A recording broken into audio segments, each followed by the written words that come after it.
সরকারের উপরে একটা চাপ সৃষ্টি করছে যে সরকার যেন নির্বাচন দেয়। আর যারা গণতন্ত্রের ধারক বাহক তথা পাশ্চাত্য সভ্যতার পশ্চিমা রাষ্ট্রগুলি, তারা ক্রমাগত নানানভাবে তাদের বিভিন্ন এনজিও আছে, বিভিন্ন প্রতিষ্ঠান আছে, তাদের বিভিন্ন সংগঠন আছে, তাদের নাম শুনতে খুব ভালো লাগে, মানবাধিকার সংগঠন, হিউম্যান রাইটস ওয়াচ, এ ধরনের গণতান্ত্রিক প্রতিষ্ঠান তারা বলে। তো তারা একযোগে চেষ্টা করছে আগামী দিন যেন একটা জনগণের অংশগ্রহণে একটা নির্বাচন হয়। আমার প্রশ্ন, নির্বাচন হলেই কি বাংলাদেশে স্বর্গরাজ্য হবে? শান্তি ফিরে আসবে? কথাটা শুনতে কিন্তু একটা অনেক মজা লাগে, ভালো লাগে, যে সাধারণ জনগণ তাদের পছন্দ মতো প্রতিনিধি নির্বাচন করবে স্বতঃস্ফূর্তভাবে, আনন্দ উৎসবের মধ্য দিয়ে। কথাগুলো কিন্তু এভাবে বলে। এর মধ্যে কয়েক কোটি আছে নতুন ভোটার, তারা একটা নাগরিক অধিকার প্রয়োগ করার জন্য এই প্রথম তারা ভোটাধিকারের সুযোগ পাবে। গত স্বৈরাচারী সরকার মানুষের ভোটের অধিকার কেড়ে নিয়েছে। আগে কইতো ভাতের অধিকার, এখন বলে ভোটের অধিকার কেড়ে নিয়েছে। তো কাজে এখন ফ্রি, ফেয়ার অ্যান্ড পার্টিসিপেটরি একটা ইলেকশন করতে হবে, অত্যন্ত আনন্দ ঘন পরিবেশের মধ্য দিয়ে। যদি করা যায় তাহলে গণতান্ত্রিক প্রক্রিয়া অব্যাহত থাকবে। গণতন্ত্রের যে প্রাতিষ্ঠানিক রূপ, গণতন্ত্রের যে একটা চর্চা, এটা অব্যাহত থাকবে।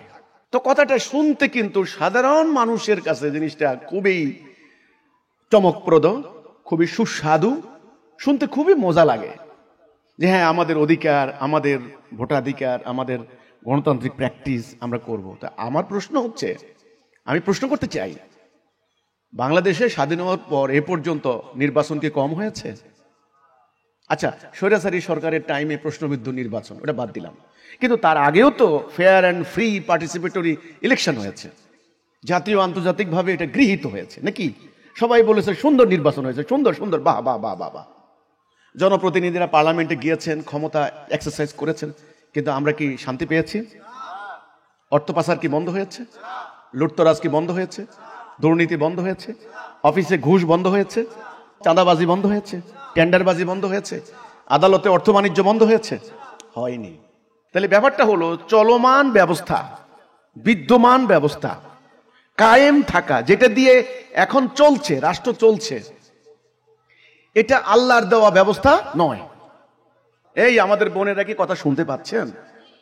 আপনাদেরকে তো সারা জীবন খালি মাত্র তসবিহ তাহলিল করেন, বাড়ির মধ্যে যায় একদল, যায় আপনার থেকে কিছু টাকা পয়সা নেয়, নিয়ে সেখানে তালিম করে।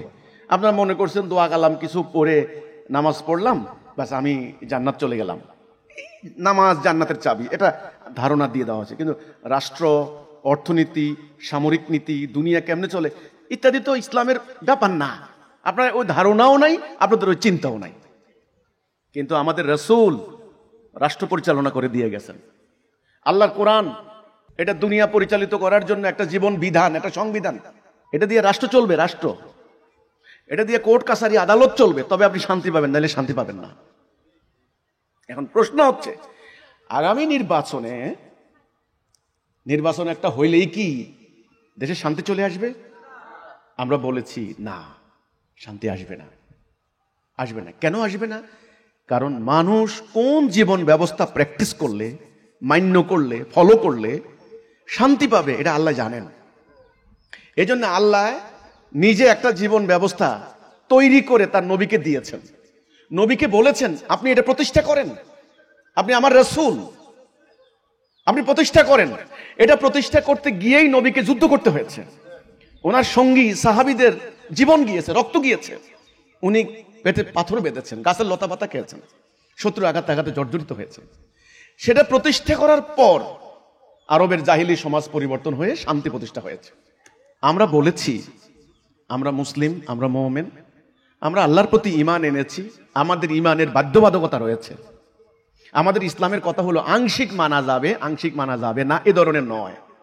কিছু মানলাম, কিছু মানলাম না, মুসলমান থাকা যায় না, এটা শিরিক, এটা আল্লাহ মাফ করবেন না।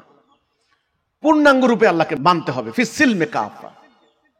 আমরা বলেছি যেই আল্লাহর জন্য আমি নামাজ পড়ি যে আল্লাহর হুকুম পালন করতে গিয়ে আমি হজ করি, সেই আল্লাহর হুকুম পালন করতে গিয়ে আমাকে রাষ্ট্র পরিচালনা করতে হবে। যতই নির্বাচন করেন, ইলেকশন করেন, যতই আপনারা সংস্কার করেন, লাভ হবে না। চলমান ব্যবস্থা বুঝছেন তো নাকি? বিদ্যমান ব্যবস্থা যেটা দিয়ে এখন রাষ্ট্র চলে, এটাকে বাদ দিতে হবে। এখন প্রশ্ন হলো, এটা বাদ দেওয়া সম্ভব কিনা? না, এখন ওদের কাছে সম্ভব না। যারা এই গণতন্ত্র কায়েম করেছে ওদের কাছে সম্ভব না। ওদের কথা হলো, কোনোভাবেই এটাকে বাদ দেওয়া যাবে না, এটা থাকবে, কারণ তারা এটা প্রবর্তন করেছে। কিন্তু আমি যদি আল্লাহর প্রতি ঈমান আনি, আল্লাহর হুকুম মানার ক্ষেত্রে আমার যখন বাধ্যবাধকতা থাকে, আমি কি মানুষের তৈরি বিধান মানতে পারি? এই জন্য আমাদের প্রথম কথা যে বিদ্যমান ব্যবস্থা পরিবর্তন করেন। কিন্তু আমরা বললেই কি পরিবর্তন করে ফেলবে? নো। রাষ্ট্রের যে রাষ্ট্রযন্ত্র, রাষ্ট্রের যে মেকানিজম, যে সিস্টেমগুলো আছে, যে সিস্টেম একেবারে সমস্ত যন্ত্র একযোগে কাজ করতেছে বর্তমান ব্যবস্থাকে কায়েম রাখার জন্য। এই ক্ষেত্রে দুঃখ লাগে আমাদের আলেম ওলামাদের। আমি তো কিছু বললে ওনারা বলে ওনাদের সমালোচনা করি। আমাদের আলেম ওলামাদের কিছু কিছু দল, তারা বর্তমানের গণতান্ত্রিক এই ধাপ্পাবাজের রাজনৈতিক সিস্টেমে ঢুকছেন। তাদেরকে যখন কেউ বলে এটা তো মানুষের তৈরি এই ব্যবস্থা, আপনারা মানতে পারেন না, ওনারা এটাকে জায়েজ করেন কেমনে দেখেন? বলে কি, শরীয়তে দুটি পর্যায় আছে, দুটি অবস্থা আছে, আলেমরা জানেন। সেটা হলো আজিমাত, একটা হলো রুকসাত। আজিমাত মানে হলো কঠোরতা, বাধ্যবাধকতা, আর রুকসাত মানে হলো ছাড় দেওয়া, শিথিলতা অবলম্বন করা। এ দুইয়ের পর্যায়ে কোনটা নিতেন? মানে একটা হাদিস হাজির করেন। রাসূলুল্লাহর ব্যাপারে প্রশ্ন করা হয়েছিল, কঠোরতা এবং শিথিলতা, এ দুইয়ের ব্যাপারে রসুল কোন পন্থা অবলম্বন করতেন? বলছেন রসুল শিথিলতার পন্থা অবলম্বন করতেন, রসুল মধ্যপন্থা অবলম্বন করতেন। বর্তমান ব্যবস্থা পরিবর্তন না করে যুক্তি এটা কায়েম রাখবে কেমনে? শুনেন, এখন আমরা যদি ইলেকশনে না যাই, হ্যাঁ জানি এটা গণতন্ত্র, মানুষের তৈরি বিধান, এটা মানা যাবে না, শিরিক টিরিক মানে, কিন্তু তর্ক করতে দিলে মানে, আচ্ছা মানার পরে আমরা যদি এখন ইলেকশনে না যাই, তাহলে নাস্তিক কাফেররা রাষ্ট্র ক্ষমতা দখল করে ফেলবে একচেটিয়া ভাবে। ফলে আমাদের পুরো রাজনৈতিক অধিকার ধ্বংস হয়ে যাবে। অন্তত সেটা যেন করতে না পারে, সেই জন্য আমরা এই রাজনৈতিক তরিকায় ঢুকছি। শরীয়তের দুটো পরিভাষা আছে, ব্যবহার করে, আজিমাত, রুকসাত। এটা ওলামায়ে কেরাম বুঝতে পারবেন। এখন আমার কথা হলো, মুহতারাম ওলামায়ে কেরাম, আরেক দল আছে ওনারা বলেন কি আমরা হেকমত করছি, এটা হেকমত। আরে আমরা তো খালি হেকমত স্বরূপ এগুলা করতেছি, একবার ক্ষমতা যাইয়া লই, তারপরে কোরআনী শাসন চালু করে দিবনি। আমার কথা হলো, এই যে আপনারা আজিমত এবং রুকসাত এই ধরনের মানে ক্লাসিফিকেশন করে আপনারা কি আল্লাহ তাআলার বিধিবদ্ধ নিয়ম আপনাকে অস্বীকার করতে পারবেন? আল্লাহ দিন প্রতিষ্ঠার প্রক্রিয়া আল্লাহ দিয়েছেন ফরজ, বাধ্যতামূলক, কোনোভাবেই আপনি ফরজকে লঙ্ঘন করতে পারেন না। আজিমত এবং রুকসাত কোন কোন কোন জায়গায়? যেমন নামাজ ফরজ, নামাজ কি ফরজ, বাধ্যতামূলক, নামাজ তরক করতে পারে না কোনো মোমেন। ছাড় দেওয়া আছে, যদি আপনি সফরে থাকেন 4 রাকাত জায়গায় 2 রাকাত, যদি শত্রু আক্রমণ করার উদ্যত হয় ভয়ের নামাজ 1 রাকাত পড়বেন। রোজা বাধ্যতামূলক, একে ফরজ, আজিমত। রুকসাত করা আছে, সেটা হলো যদি আপনি অসুস্থ হন, রোগাক্রান্ত হন বা মুসাফির হন, এই সংখ্যা পরে পূরণ করে নেবেন, এখানে আপনাকে শিথিলতা দেওয়া হয়েছে। কিন্তু আল্লাহর বিধিবদ্ধ জিহাদ এবং কিতালের রাস্তা বাদ দিয়া আপনি তাগুত, মানুষের তৈরি বিধানকে প্র্যাকটিস করবেন, তাহলে শিরিক কাকে বলে? এটা যদি রুকসাত হয় তাহলে শিরিক কি, বেদাত কি? আল্লাহর কিছু মানা কিছু না মানা। আপনারা এই যে আপনারা উল্টাপাল্টা ফতোয়া দিয়ে সাধারণ মানুষকে বিভ্রান্ত করছেন, আপনারাই বাইর করছেন আত্মার বিরুদ্ধে জেহাদ বড় জেহাদ। যেই কারণে আজকের এই জাতি, এই উম্মাহ রাসূলুল্লাহ সাহাবীদের মতো যোদ্ধা না হয়েছে সব সুফি দরবেশ বৈরাগী। তাহলে এই যে জাল হাদিস বাইর করলেন, আত্মার বিরুদ্ধে জেহাদ বড় জেহাদ, এটা কেন বাইর করলেন? এটা কি হাদিস? হাদিস নয়, ওনারা এটা বাইর করছেন আরবি প্রবাদ বাক্য।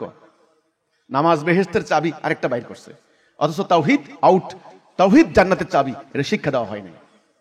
আরে ভাই, ইসলামের বুনিয়াদি বেসিক আসল বিষয়গুলি একটা একটা করে গায়েব করে দেওয়া হয়েছে।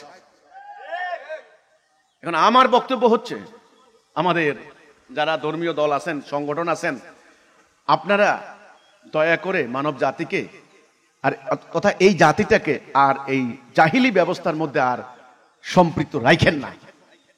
যদি আপনাদের সাহস না থাকে, আপনারা অবজান, যদি আপনাদের দুর্বল চেতা হয়, আপনারা অবজান। আজকে বাংলাদেশে লক্ষ লক্ষ নারী পুরুষ ইমানি চেতনায় উদ্দীপ্ত হয়ে, জিহাদের তামান্নায় তারা উদ্দীপ্ত হয়ে, শাহাদাতের প্রেরণায় উদ্দীপ্ত হয়ে তারা মাঠে নেমেছে। তাহলে আমরা যেটা বলতে চাই সেটা হলো, কোনোভাবেই কোনো উসিলা দিয়ে, আজিমাত রুকসাত, কোনোভাবেই এই মানুষের তৈরি এই জাহিলি ব্যবস্থা আর চলতে দেওয়া যাবে না। শয়তান চায়, ইবলিস চায়, ওরা চায় তাদের কায়েম করা ব্যবস্থার মধ্যে যেন মানুষ থাকে, এখান থেকে যেন বের না হয়। আপনাদের চেষ্টা করতে হবে এর অসারতা প্রমাণ করার জন্য। অসারতা বুঝছেন তো নাকি? গাছ কাটলে দেখবেন, আপনি দেখেন ভিতরে সার কতখানি, কাজ হবে কতখানি, এটা সার, মৌলিক মূল বিষয়বস্তু। আপনাদের কাজ হবে এর অসারতা প্রমাণ করার জন্য। অসারতা কি?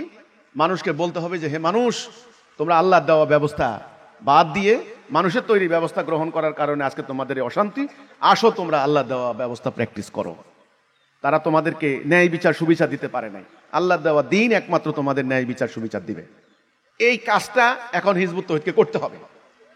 সাধারণ মানুষ এখন চিন্তা করতেছে, টেনশন করতেছে যে কেমনে সম্ভব এই আল্লাহ দেওয়া ব্যবস্থা রাষ্ট্রীয় জীবনে কায়েম করা, কিভাবে সম্ভব, কিভাবে সম্ভব আল্লাহ দেওয়া জীবন ব্যবস্থা কিভাবে সম্ভব। মানুষ এখন চিন্তা করতে পারে না, কিন্তু এর একটা সম্ভাবনা, একটা রূপরেখা প্রণয়ন করে আল্লাহর রহম দিয়ে দিয়েছেন। এখন সাধারণ মানুষের কাছে এটা কে পৌঁছাবে? বলেন, কে পৌঁছাবে? আপনারা। রাসূলুল্লাহ কি হিকমতের নামে কি সব নাজায়েজকে জায়েজ করে দিয়েছেন? সারা জীবন রাসূলুল্লাহ সংগ্রাম করেছেন, জিহাদ করেছেন, লড়াই করেছেন। ওনার সঙ্গী সাথীরা শহীদ হয়েছেন কাতারে কাতারে। প্রত্যেকটা সাহাবীর শরীরে কোনো না কোনো অস্ত্রের আঘাত ছিল। আর আপনারা এখন কি করলেন? হিকমতের নামে সমস্ত অনৈতিক, বেআইনি, ধাপ্পাবাজির, যেটা ইসলামে বৈধ নয়, সেগুলোকে আপনারা জায়েজ করে দিচ্ছেন।